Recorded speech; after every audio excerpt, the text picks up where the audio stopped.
Caribbean CommVersations, the show that gives a voice to young people in the Caribbean and across the diaspora. Thank you for joining us today for our inaugural show. We're very, very excited. Caribbean CommVersations is presented to you by the Caribbean Returning Nationals Foundation, and the purpose of the show is to provide an opportunity for young people across the Caribbean and the diaspora to talk about a variety of issues. Every week we'll have a different topic. Some will be specifically Caribbean focused. Others will be about global issues. We'll even have lifestyle shows. So we're really looking forward to hearing from you and getting you to participate in our shows as well. Please find us on social media. We'll provide all of our information so you can get in touch with us. And we want to kick it off today talking about chasing the Caribbean dream. So I'm here today with my co-host, Kaidie. My name is Kaidie. I'm currently in Vancouver, Canada, and I am a student ambassador for Caribbean Returning Nationals Foundation. We want to get started. So our topic today is chasing the Caribbean dream. Most of us, we think of the American dream. We haven't really talked too much about dreams from other regions. So Kaidie's going to kick us off and let us know exactly what this Caribbean dream is and provide some context. The Caribbean dream. What in the world is the Caribbean dream? That's like the first question that came to my mind when I thought of that topic. And I was just like, I don't think we have a Caribbean dream right now. 2 reasons. First of all, to have a Caribbean dream, we don't have enough people returning back home to actually create that atmosphere for a dream. And number 2, too many people are so focused on chasing the American dream that we've kind of left the Caribbean dream behind. So there's a gap that we need to fill. And I think that it starts with returning back home. It starts with giving back. So Abby, why do you think so many people are reluctant to return back to the Caribbean? Okay, so I have a lot of comments about the 2 reasons you said that there's no Caribbean dream. So let's backtrack, and I promise I'll answer your question. The first one, you mentioned that people are not returning home, but is it not possible for the individuals within the Caribbean that never leave to have a Caribbean dream? Because by saying it that way, it seems that you can't be born in the Caribbean, living in the Caribbean, grow up there, and have the Caribbean dream. It almost sounds like you have to go abroad to then come back to have the Caribbean dream. And I don't necessarily think that that's the case. So I want to clarify that with you, but I will answer your question, I promise. Okay. All right. I think, yeah, people in the Caribbean can create their own Caribbean dream, but it's just that, for example, when you're from an island like mine, where you don't have a large population, for example. Tell them where your island is so they know. Okay, I'm from Dominica. Our population is like 65,000 to 70,000.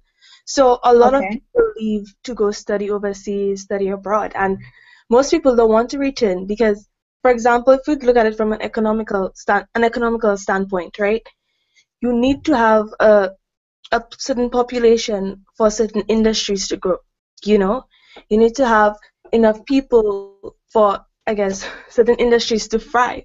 And because we don't have that type of population, then we don't even have an international airport. So people don't really want to come back to that atmosphere, right? And I think that's the main issue with that. So in terms of people in the Caribbean not being able to create that Caribbean dream, I'd say they can create their own Caribbean dream, but they need help from the people in the diaspora. I think it has to be balanced. So you have the people on the ground in the Caribbean, the people in the diaspora need to come back to educate them, to share knowledge, share best practices. I think that's so important when we're trying to create the Caribbean dream.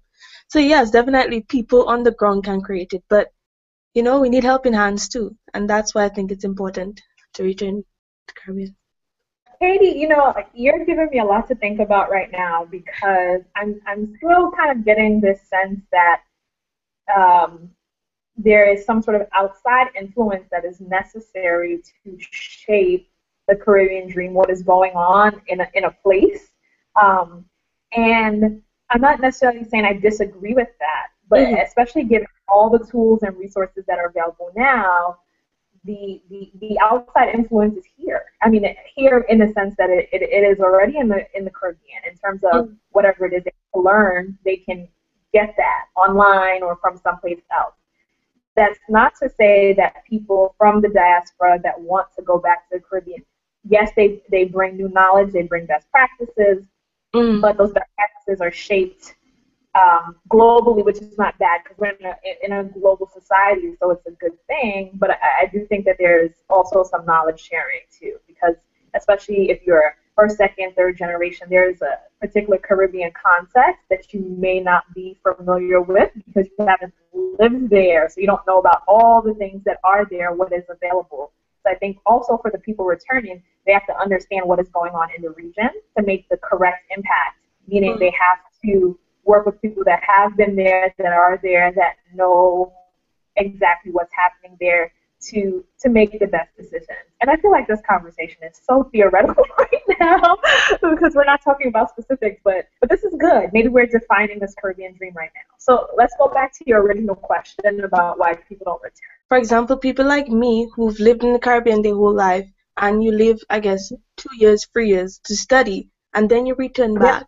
Then it works that way. I mean, people who've been outside for, I guess, more than 5 years, 5 to 10 years, it's harder for them to reintegrate, right? So I think for people, from my standpoint, you know, you're done high school, you're done college, you go to university, you learn, you come back, you know? But the problem is a lot of people don't want to return. And I think that's the issue, and that's the small gap in the Caribbean dream for me. So you have the Kaidies of the world, right? So most of your formative years were spent in the Caribbean. Then you have me, the Abbeys of the world. I was born in Jamaica, but I came here when I was 2. So it's a different thing. I grew up in Brooklyn, so of course there are a lot of Caribbean people, so you'll never lose the feeling Caribbean. And a lot of my family my dad's from Grenada, so I actually grew up, I would say, more around my dad's side, the Grenadian side, but I was go to Jamaica in the summertime, so it's a little bit interesting. And my grandfather's actually from St. Vincent, so I spent time at the Miami is Brooklyn, so you have a little bit of everybody there, right? But it's still different because you're not in the Caribbean. When you go, you're almost going sometimes as a tourist because you know you're going back home. And then all your family members, a lot of times they all want to come abroad, come to America, Canada, what have you. So growing up, the idea is not always necessarily to go back because everybody that's there that you talk to, it seems like they want to come here. So I think that shapes the way a lot of people think about the Caribbean as well. In addition, it's, you know, what are you going back to do? So you have your job, your career, your family, your friends, whoever, the ones that may be here, but what are you going back to do? What industries are available to you? Because the Caribbean is obviously smaller. Smaller may mean less opportunities, not necessarily, depends on what it is you do exactly. But I think that is one of the key things. People don't know where to begin. If I go back, what am I going to do when I go back? They see it as a tourist destination, which means a retirement destination. So if you've lived your entire life in the States or abroad, you're going back to the Caribbean to relax, to retire. It's not seen as, well, this is where I'm going to build my career. People tend to want to build their careers abroad. So it's a part of the thinking, too, that has to change to get some people to return. Some people don't even see it as an issue. It's a non-factor. Why am I returning? What am I returning to? So it's important to change that narrative as well.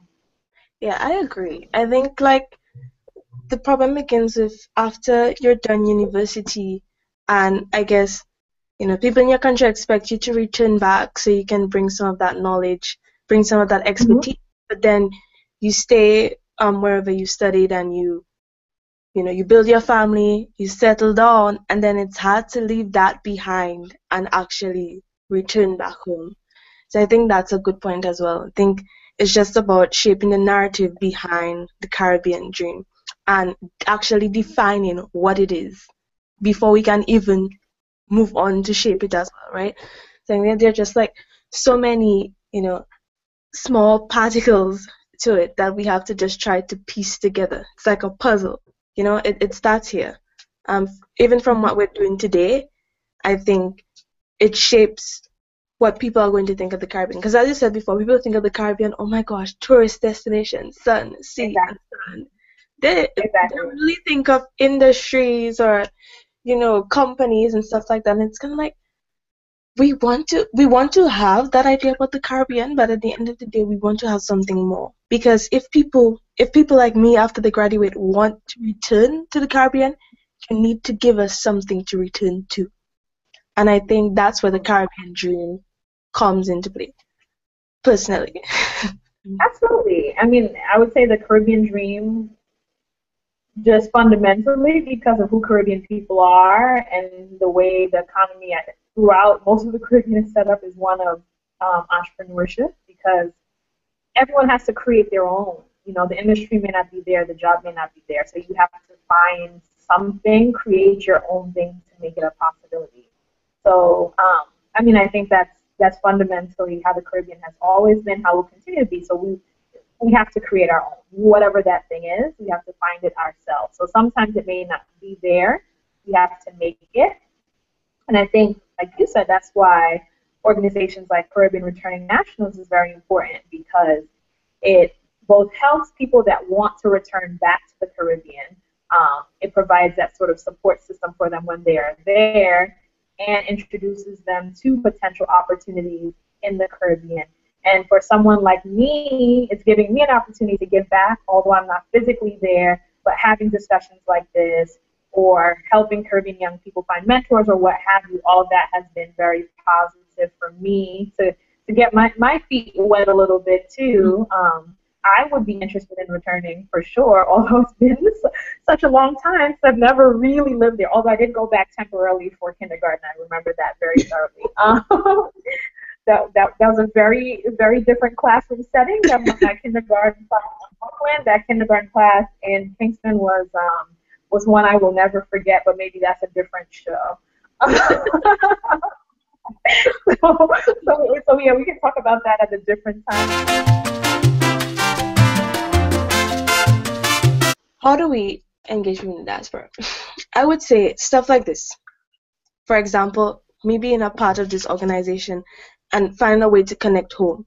Joining student organizations, whether it's the Caribbean Students Organization or the West Indies Students Organization. I think people need to remember where they're from. They need to have that connection, because it's like playing an instrument. You've been playing for 5 years, and that 1 year you stop playing, you lose it, right? That type of vibe, I think, is so important. So I think people need to actually remember where they came from in order for them to actually think about returning home, And in terms of engaging, connecting with people in the Caribbean itself. It's sometimes when you're in a university where you don't have a lot of Caribbean students, it's really hard, it's really easy, to lose sight of where you came from. So I think for that, for keeping up with current news from your country, Facebook is so important in terms of that, because for example, we just recently had our National Queen show, and I couldn't see the actual show, but from all the posts and the statuses, I felt like I was there. Trust me, I felt like I could get first runner up, second runner up. Yeah, right. Especially when you're far away from a place. But go ahead.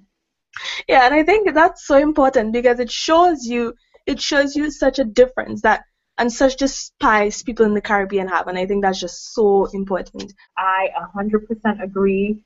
Being involved with as many organizations as possible so you can keep a pulse on what's going on in the Caribbean, because I will say this, and I've seen this many times, a lot of people in the diaspora, young people in the diaspora that I've met that may be like me, were born in the Caribbean or first, second generation, they have no idea about what is going on in the Caribbean, none. They don't know the prime minister of the country that their parents are from. They don't care. It's just like a non-issue. It's not something that's important to them. So how do we engage those people? I'm not necessarily sure, but that's something, because when it's a non-issue, you don't know what's going on in that place. It's not important to you.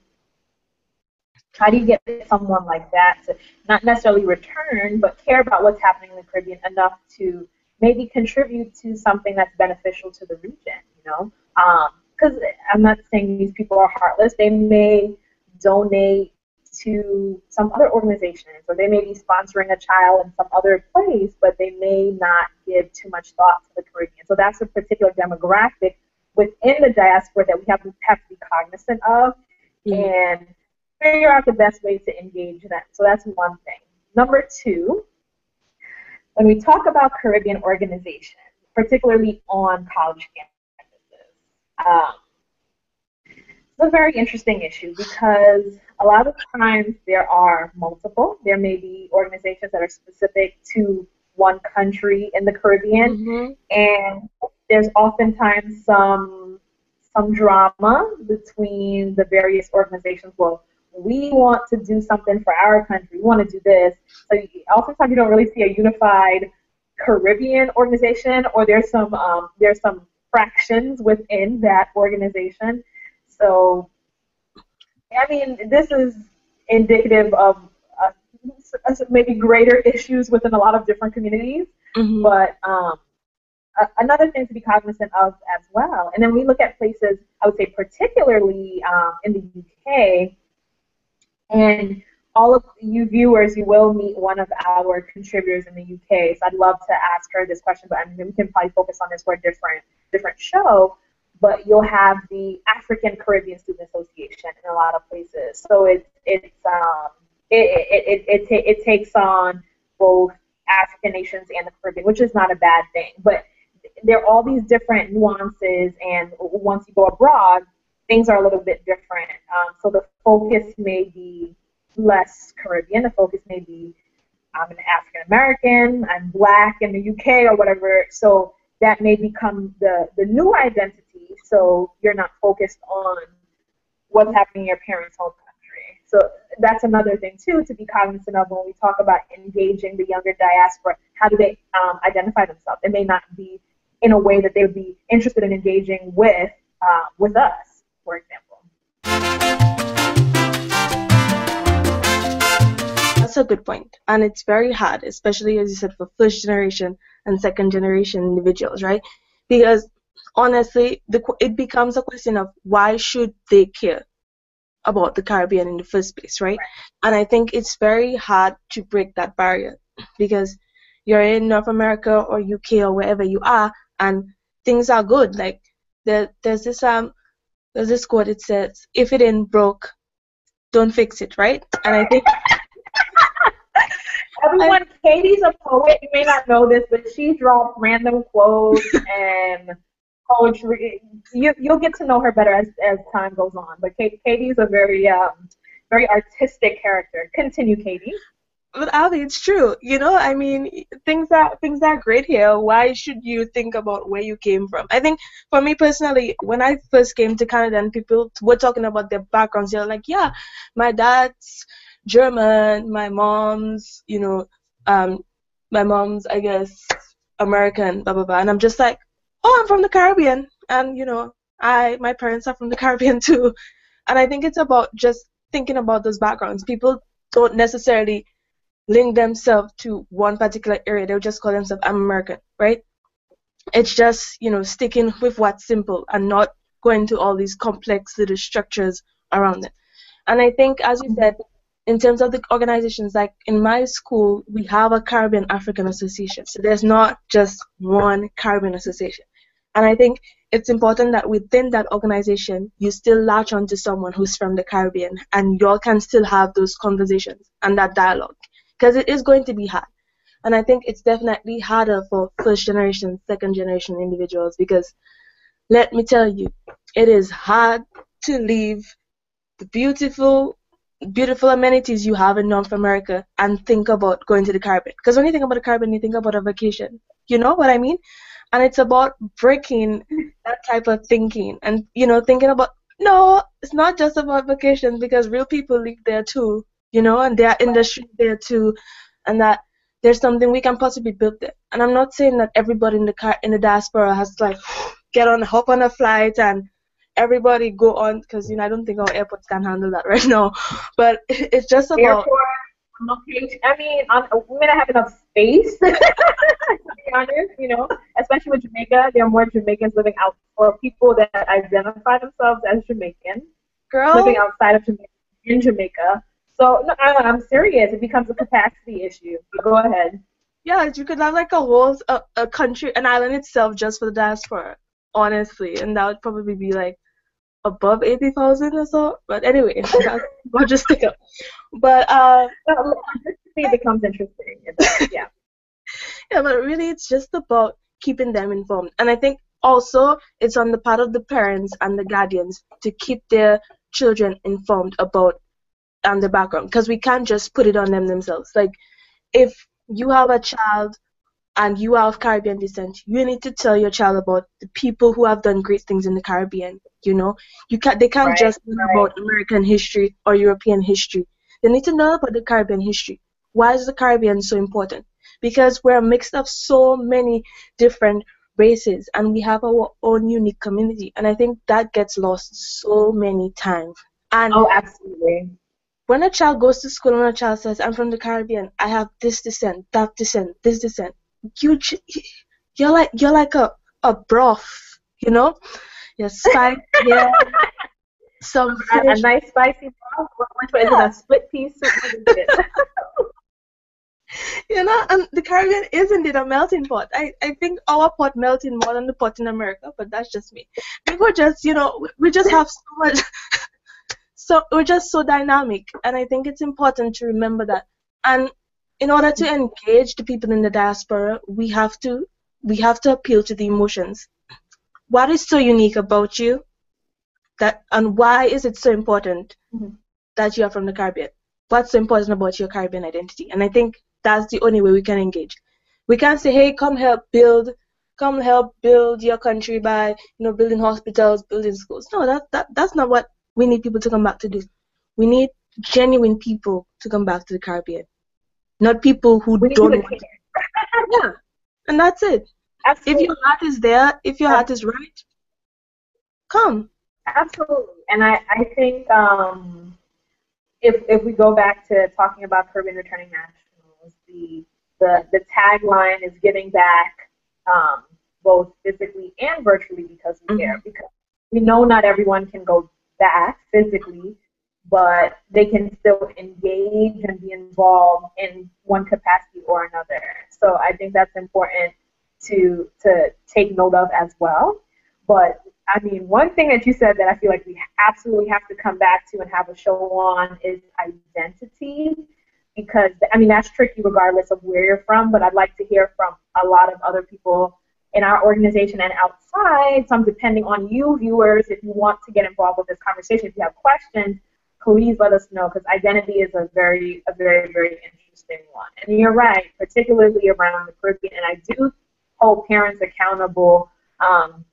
They should be telling their kids about the Caribbean. I mean, I feel like that is the reason why I feel connected to the Caribbean, because I've had the luxury of having parents that talk about the Caribbean all the time. So I didn't grow up there, but I feel like I know so much. So I feel blessed to have that opportunity. And I know so much, and I think the Caribbean is such a great place. So I try to bring it up as much as possible and have teaching moments with people, even when they didn't ask for it.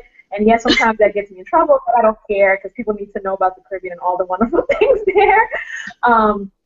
So yeah, but the topic of identity is important, and I would like to talk about that in the context of being from the Caribbean. And another point I want to bring up for both the identity, the Caribbean identity, and then our next show, we're going to talk about lost islands, and we're not talking about Atlantis or some sort of mythical Lord of the Rings sort of thing.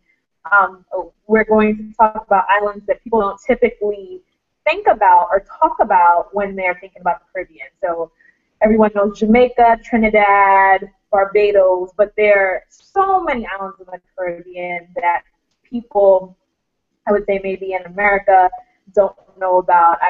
There are French-speaking islands, Dutch-speaking islands, and we should pay more attention to them because they also bring a lot to the table and are important. So we'll spend some time talking about lost islands for our next show.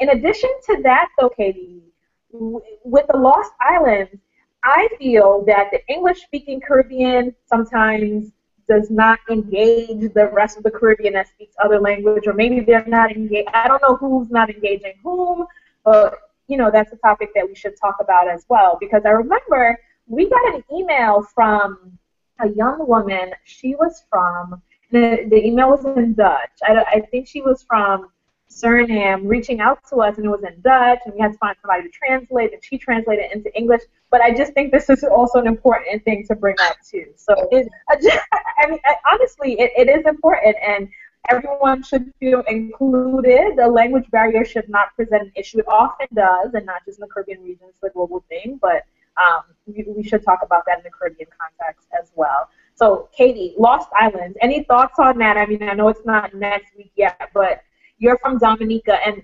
people, I get on people, I'm like, because people here like to say Dominica, and I'm like, no, it's Dominica. They're like, well, it's spelled this way, it's spelled this way. And I say, no, I said, the way you know how to pronounce the name of a country, you have to talk to someone from that place, and the way they pronounce it is the way you pronounce it, okay? Talk to us about Dominica a little bit, Kaidie, and Lost Islands. Well, whenever I introduce myself to somebody and I say I'm from Dominica, I get two things. Is that the Dominican Republic? Or is that a city in Jamaica? And you know what?